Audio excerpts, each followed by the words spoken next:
In the quiet corners of your mind there exists a room, locked, forgotten, yet pulsating with stories untold. This is the shadow self, the part of you that society, fear, even you have silenced. What if the parts of you you've been taught to hide are the keys to your freedom? What if the very thing you've been running from is the doorway to becoming whole? But what if unlocking this room isn't an act of destruction, but of rebirth? We spend years building lives that fit, polished, palatable, safe. We mute our hungers to keep the peace. We trade wild honesty for tidy lies. We call this maturity. Jung called it betrayal. From childhood, we're taught to curate versions of ourselves, the perfect student, the loyal friend, the acceptable partner. Carl Jung called this the persona.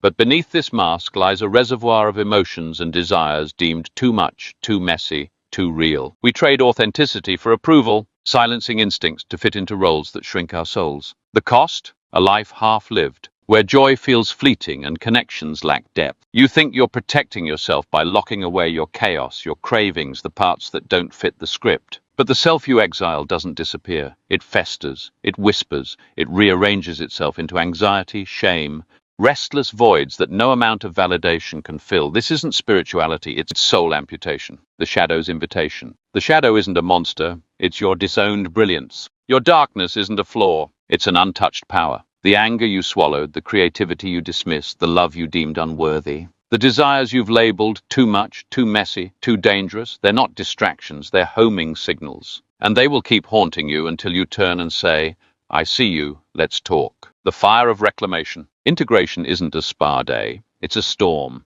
It's letting the buried thing roar until it exhausts its fury. It's grieving the years you abandoned yourself at the altar of goodness. It's staring into the mirror and finally asking, what life wants to live through me that I've been too afraid to allow? Jungian analyst Marion Woodman said, to burn is to suffer, not to burn is to suffer. Which will you choose? The paradox. Here's the secret. Here's the secret your fear won't tell you. Your shadow isn't chasing you to destroy you. It's chasing you to return you. To the creativity you censored, the pleasure you weaponized, the truth you diluted to make others comfortable. Jung didn't say enlightenment, he said embodiment. And that begins where your persona ends. Pause now. Write one desire you've buried. No judgment. Let it breathe on the page. The alchemy of wholeness. Wholeness isn't perfection. It's holding light and dark in sacred balance. Your flaws become portals to creativity. Your shame transforms into compassion. Stop apologizing for the force of your alive. This is Jung's individuation, the journey to becoming uniquely, unapologetically you. Your shadow isn't a curse, it's a compass.